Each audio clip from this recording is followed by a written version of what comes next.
This kind of combines everything that we were talking about advertising. This kind of puts it nicely into a paragraph. It's interesting. And there's some words here I thought that we could go over and some phrases. So let's just read this. So often advertising is not about keeping up with the Joneses, but about separating you from them. That's especially true of advertising directed at a particular group, such as adolescents or young adults. It's called dog whistle advertising because it goes out at frequencies only dogs can hear. Okay, so this sounds kind of confusing maybe at first. There's lots of like words in here that... Okay, so what words don't we know? So often advertising is not about keeping up with the Joneses. You probably haven't heard of this phrase. Keeping up with the Joneses is a phrase that means when somebody says, are you keeping up with the Joneses? It means, are you doing like what everyone else is doing? Okay, so that's what it means. Doing what is popular, what everyone else is doing, what's, you know, the cool thing to be doing at the moment.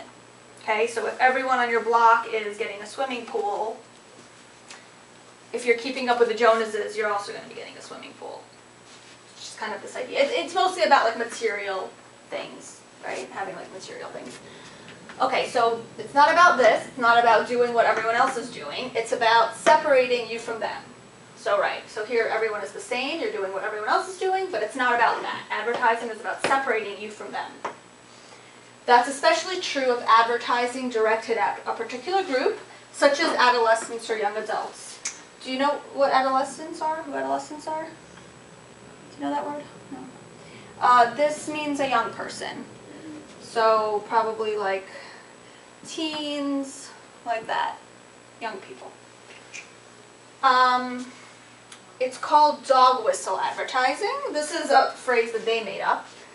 Because it goes out at frequencies only dogs can hear. Frequencies are like sounds, like dee dee dee dee, you know, different noise, different kind of wavelengths of sounds. So what they're trying to explain here, they're kind of using like a metaphor. You guys know what a metaphor is, right? When one thing means something else.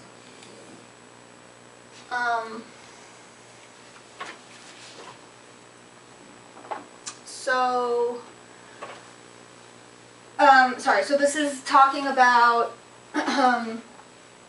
okay, so this is talking about, you know, using a very specific frequency or a specific kind of message to only reach a particular audience. Okay, the audience, let's say we're trying to reach our adolescents or young adults. So you have to do something different. You can't do what everyone else is doing to target these people. You need to do something different.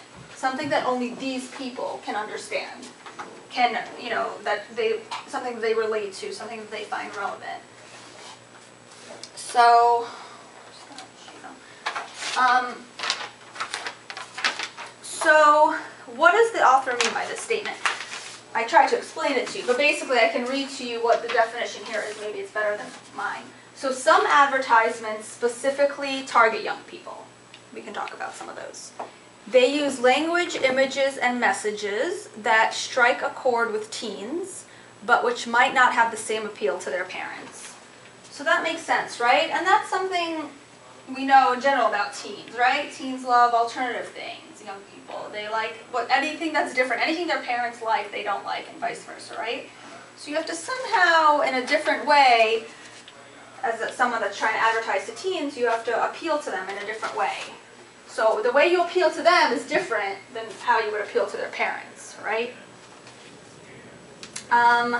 So let's think about some examples of ads that would appeal to teens, but not to their parents. So there's ads that would appeal to both, right? You know, an ad for maybe like a vacation, you know, like Florida or something. Maybe that appeals, well, although the way the ad is made is completely different. One could show people lounging on a beach, one could show people partying in a club. You know, one appeals to parents, one appeals to adults. But there's some ads that target, you know, could target both people. Although usually it's more specific than that. But anyway, we're going to specifically talk about ads that target teens and not parents. So can you think of some of those? Or what kind of products, maybe?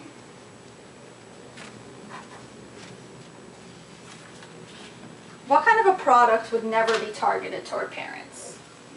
So we just talked about Florida. That's one product, right? Let's say Florida tourism. But that can be targeted toward different people, right? Depending how you make the ad. Oh, look at our nice beaches and golf courses, and you can relax and eat nice food. Targeted toward adults. Come party in Miami, woo! Targeted toward young adults. But what's one product that can only be targeted toward teens? Fake ID. A fake ID. It's true. I've never seen an advertisement for a fake ID, but yes, that's correct. If it were to be advertised. Not advertising. But in general, okay. What else?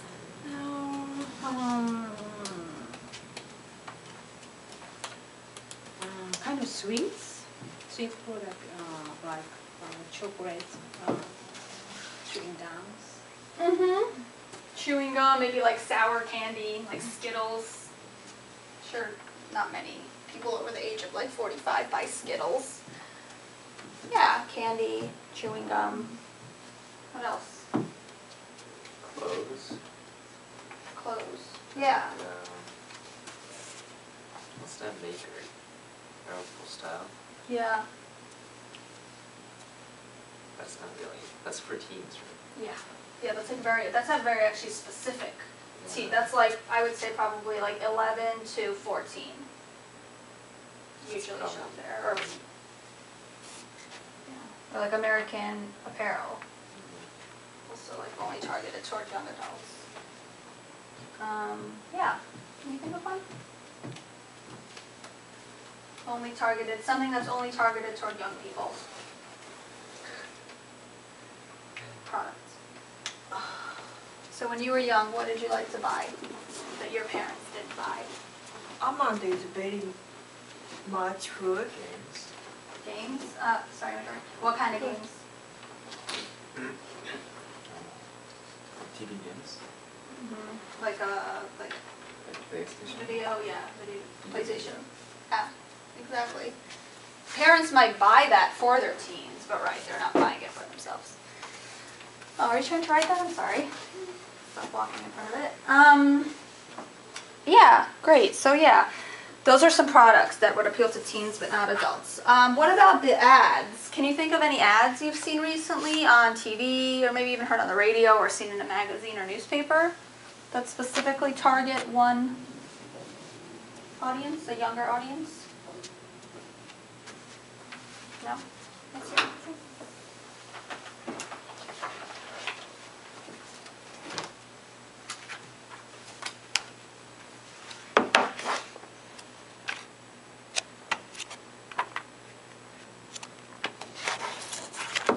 No? No ads? Because I don't have the TV set on my room. Mm-hmm. Sure. You don't? You don't have a TV at home? Yeah. You don't? Right. This ad. Who's this targeting? Young people. Right. Young people, fashionable people, people that like clothes, right? Yeah. Right. Maybe other, let's think more specifically. So yeah, young people, that's kind of easy. Fashionable people, okay, we're getting a little bit more specific. Let's get even more specific. So if this ad, if the people that make Tommy Hilfiger could pick their ideal customer, one person that was a perfect fit, they would be young, maybe 20, let's say 22. They're into fashion, so that maybe they spend a lot of money in fashion. Maybe they work at a fashion magazine, something that's really fashionable. Maybe they go to fashion week shows. What else? And this is just guesses. We're just guessing right now, kind of. We're trying to think like the, kind of like a business person. If you could have like a perfect target, who, and also just to be creative, look at this ad. What's going on here? What do we see here? A guy with a camera. Sorry if it's like too small and I'm holding it away from you. A guy with a camera,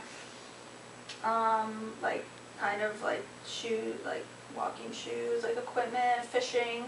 So maybe nature, people that are into like hiking, people that are into nature, being outside, right? Maybe specifically people that live in like warmer climates. I mean, some are always somewhere in the U.S., but you know, it's just specifically looks like fall, summer clothes, right?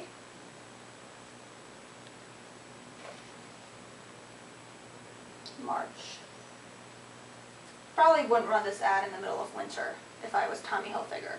Because yeah, summer's gonna come eventually, but I wouldn't run this ad. I would run a similar ad with people wearing winter clothes in a ski resort. Right? That makes more sense, right? When you think like an advertising person. You want to do what makes sense, what's most relevant to people. Because you as the consumers are looking at this for how long? Maybe 3 seconds, if they're lucky. You're flipping through, this is your magazine, you look, oh, attractive people, bathing suits, hot girls. Like, they have 3 seconds to catch your attention. So what they have on here better be relevant, right? So yeah, maybe like rugged, more outdoorsy people, maybe artists, you know, he has like a video camera, or what is that, binoculars, whatever. Yeah, so this is maybe their ideal person that they're trying to target.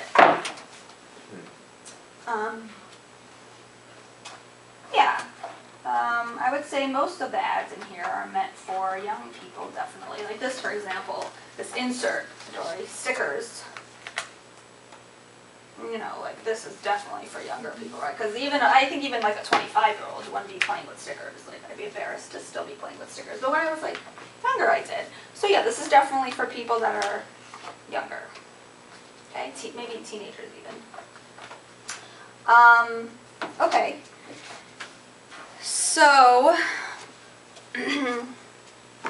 yeah, so the examples they gave here. Ads for video games, appeal to teens but not parents, snack food, or music products that are part of teen culture. So great. So what is it that separates these ads from those that appeal to their parents? Are there set strategies or themes in advertisements geared toward their age group? So, are there set themes or strategies? So, themes. Do you know what a theme is? So, the theme of this ad, for example, is what we just said, like kind of rugged, outdoors, young, fun. Those are different themes, how we would describe this.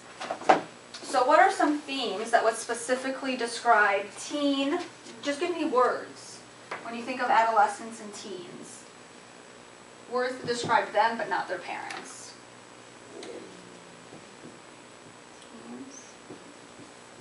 Active. Yeah, active. What else? For parents, comfortable. Comfortable. Okay, yeah. And we could say maybe here, what's the opposite that would go here? Not uncomfortable, but what would go under for teens that's kind of opposite than this?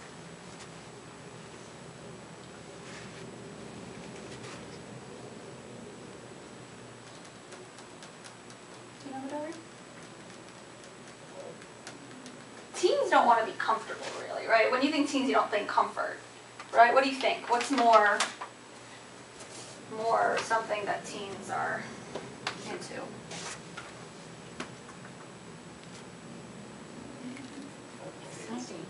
Exciting. Yeah, I was thinking, what were you thinking? Oh, fancy. Fancy.